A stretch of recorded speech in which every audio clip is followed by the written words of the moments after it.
2021년 1월 19일 화요일 새벽 기도회를 시작하겠습니다. 기도합니다. 걸어가신 하나님 아버지, 오늘도 새로운 한 날을 허락하여 주시고 첫 시간을 하나님의 말씀으로 시작하게 하시니 더욱 감사합니다. 오늘 하루도 오직 하나님의 말씀을 붙잡고 하나님의 은혜 가운데 살게 하옵소서. 코로나 가운데 지켜주시고 모든 권속들의 생업을 책임져 주시옵소서. 예수 그리스도의 보혈로 모든 환우분들을 회복시켜 주시고 새로운 힘을 공급하여 주시옵소서. 예수 그리스도의 이름의 능력으로 회복과 승리의 역사가 일어나게 하여 주옵소서. 군무와 직장과 사업과 학업과 여러 가지 모양으로 멀리 떨어져 있는 우리 자녀들, 우리 가족들 지켜주시고 어디에 있든지 오직 하나님 우리 아버지의 은혜 가운데 살아가게 하여 주옵소서. 이 모든 말씀 예수 그리스도 이름으로 간절히 기도 올리옵나이다. 아멘. 오늘 우리에게 주시는 하나님의 말씀은 요한복음 2장 13절로 25절까지의 말씀입니다. 하나님의 말씀입니다.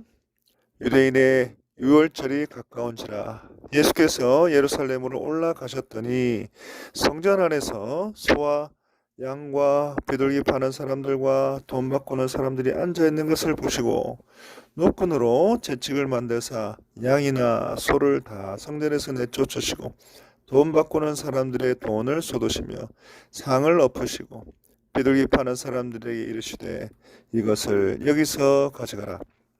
내 아버지의 집으로 장사하는 집을 만들지 말라 하시니 제자들이 성경 말씀에 주의 전을 삼아는 열심히 나를 삼키리라 한 것을 기억하더라. 이에 유대인들이 대답하여 예수께 말하기를 내가 이런 일을 행하니 무슨 표적을 우리에게 보이겠느냐. 예수께서 대답하여 이르시되 너희가 이 성전을 헐라 내가 사흘 동안에 일으키리라. 유대인들이 이르되 이 성전은 46년 동안에 지었거늘 내가 3일 동안에 일으키겠느냐 하더라. 그러나 예수는 성전된 자기 육체를 가리켜 말씀하신 것이라.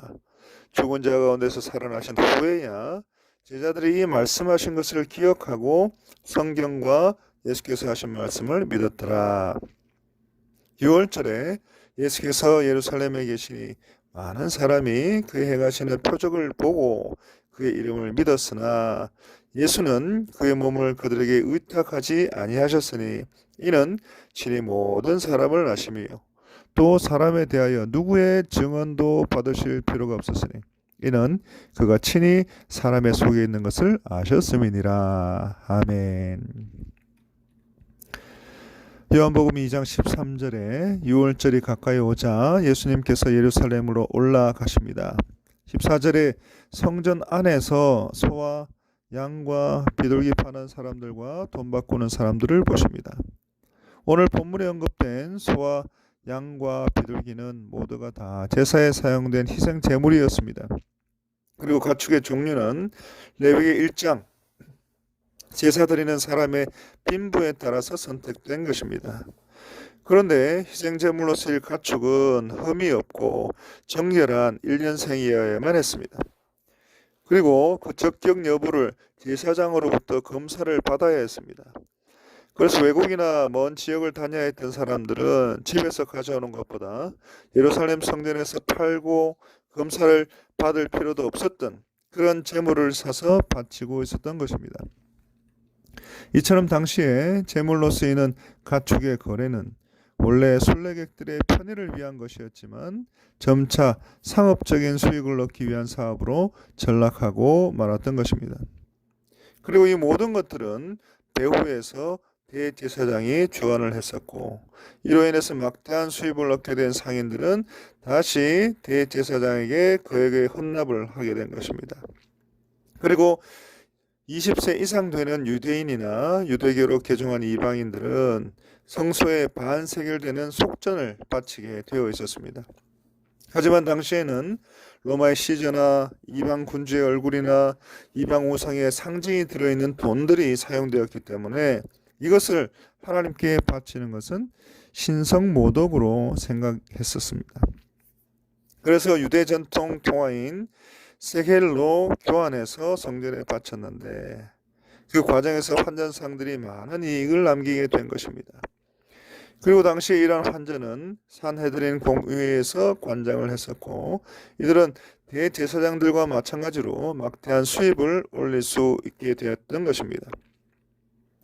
그래서 이는 대제사장과 산헤드린 공회가 종교적인 명목을 내세워서 인간의 물욕을 충족시키기 위해 이 제도를 존속시켜 왔던 것입니다.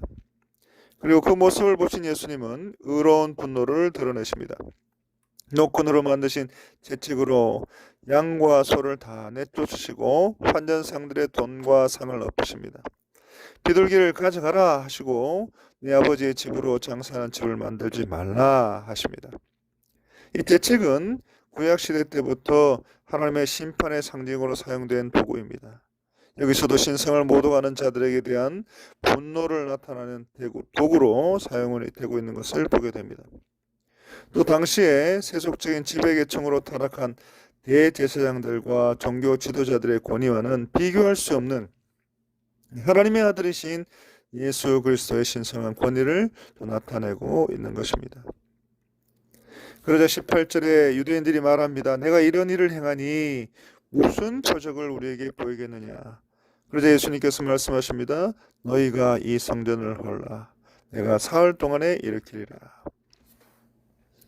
사랑하는 성도 여러분, 이제는 더 이상 성전의 소와 양과 비둘기는 필요하지 않게 되었습니다. 히브리서 10장 4절, 이는 황소와 염소의 피가 능히 죄를 없이 하지 못함이라 했습니다. 이처럼 황소와 염소의 피가 인간의 죄를 능히 없애지 못하기 때문에 그렇습니다. 예수님께서 이제는 더 이상 동물 제사가 필요 없는 새 성전을 지어주시겠다 말씀하신 것입니다. 예수님 자신이 6월절에 희생양이 되셔서 인류의 죄를 단번에 다 속하여 주시고 오직 예수님을 통해서 하나님을 만나고 예배하게 해주시겠다는 말씀인 것입니다. 그러자 유대인들은 말합니다. 성전은 46년 동안에 지었거늘 내가 3일 동안에 일으키겠느냐. 예수님은 성전된 자기 육체를 가리켜 말씀하신 것이라고 21절은 기록합니다. 그래서 이 성전을 헐라는 말씀은 예수님 자신을 십자가에 매 달라는 말씀인 것입니다. 예수님 자신을 온 인류를 위한 화목제물로 하나님께 드리라는 것입니다. 에베소서 3장 18절과 19절입니다. 능히 모든 성도와 함께 지식에 넘치는 그리스도의 사랑을 알고 그 너비와 길이와 높이와 깊이가 어떠함을 깨달아 하나님의 모든 충만하신 것으로 너에게 충만하게 하시기를 구하노라. 사랑하는 성도 여러분, 오직 예수 그리스도의 십자가 보혈만이 우리를 살리실 수 있다는 것을 다시 한번 깨달으시는 저와 여러분이 되시길 바랍니다. 그래서 코로나를 비롯한 그 어떤 상황 가운데서도 오늘 우리가 붙잡아야 할 것은 오직 우리 구주 예수 그리스도의 십자가 보혈의 은혜인 것입니다. 그래서 오늘 이 말씀을 통해서 이 세상의 그 어떤 것과도 비교할 수도 없고 또 바꿀 수도 없는 구주 예수 그리스도의 사랑을 다시 한번 깨닫고 감사하는 저와 여러분이 되시기를 간절히 바랍니다. 그리고 22절에 예수님께서 부활하신 후에야 제자들이 말씀하신 것을 기억하고 성경과 예수님의 말씀을 믿었다고 했습니다. 이 성전을 헐라 내가 사흘 동안에 일으키리라 하신 이 말씀은 제자들의 마음속에서 좀처럼 사라지지 않았습니다. 당시에는 이해할 수 없었던 그 의미 때문에 더욱 그들의 마음속 깊이 자리를 잡게 된 것입니다. 하지만 예수 그리스도의 부활의 날까지 그들은 이 말의 의미를 알지 못했습니다. 그리고 결국에는 예수님께서 십자가에서 죽으시고 3일 만에 부활하셔서 이 예언을 실증하시고 성령 하나님께서 강림하셔서 영적인 지혜를 우리 제자들에게 주신 후에야 이때 하신 말씀의 의미가 제자들에게 분명해지게 되었고 그제서야 성경과 예수님께서 하신 말씀을 제자들이 믿게 된 것입니다. 그래서 오늘 본문에서 요한 사도는 자신과 제자들이 한때 무지했던 것을 겸허히 고백하고 있습니다. 그리고 예수 그리스도의 말씀이 그대로 성취된 것을 기록해서 우리에게 남겨주고 있는 것입니다. 사랑하는 성도 여러분, 이들은 예수 그리스도의 말씀을 직접 들었고 이적을 직접 보았고 공생의 사역과 함께 예수 그리스도의 숨결과 체온을 직접 대할 수 있었던 사도들이었습니다. 그러나 그들도 예수의 메시아 되심과 사역에 대해서 무지했고 또 뭘 이해 가운데 있었던 것입니다. 그리고 예수님께서는 부활하시고 성령님의 역사하심으로 말미암아 그들에게 진정한 깨달음과 변화가 있게 된 것을 우리는 발견하게 되는 것입니다. 그리고 22절 그제서야 제자들이 성경과 예수께서 하신 말씀을 믿었다고 했습니다. 그래서 여기에서 성경이란 구약 성경 전체일 수도 있고 메시아의 죽음과 부활에 대한 구약 성경 구절들을 말씀하신 것일 수도 있습니다. 그래서 이 모든 것들이 다 성취됨과 동시에 예수님께서 하신 말씀도 그대로 성취가 되고 나자 제자들은 예수님께서 하신 말씀이 하나님의 말씀과 동일한 권위를 지니고 예수님께서 그리스도이시고 하나님의 아들이시라는 그 사실을 이제야 확실히 깨달을 수가 있게 된 것입니다. 이제 말씀을 맺겠습니다. 오늘 본문의 말씀은 우리가 붙들어야 될 두 가지를 말씀합니다. 한 가지는 우리의 죄를 위해서 고난과 지옥의 십자가에서 흘리신 예수 그리스도의 보혈입니다. 예수 그리스도의 십자가 보혈을 붙잡을 때 우리는 살 수가 있습니다. 그리고 또 한 가지는 바로 성경 하나님의 말씀입니다. 코로나가 기승을 부리고 대면 예배에 많은 제약이 따르는 시대이면 일수록 더욱더 하나님께서 우리에게 남겨주신 이 성경 하나님의 말씀만이 하나님의 뜻을 분별하는 일과 미혹하는 사탄의 세력들을 이길 수 있는 능력이 된다는 것을 깨닫는 저와 여러분들이 다 되시기를 간절히 바랍니다.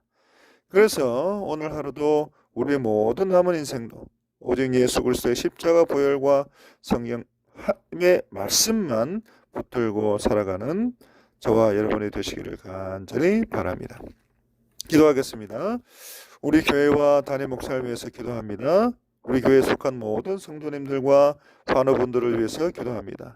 우리 교회에 속한 모든 다음 세대들과 성도님들의 생업을 위해서 기도합니다. 선교사님들과 이 나라와 이 민족을 위해서 기도합니다. 하나님, 이 모든 기도의 제목들을 들어주시고 응답하여 주셔서 은혜 베풀어 주시옵소서.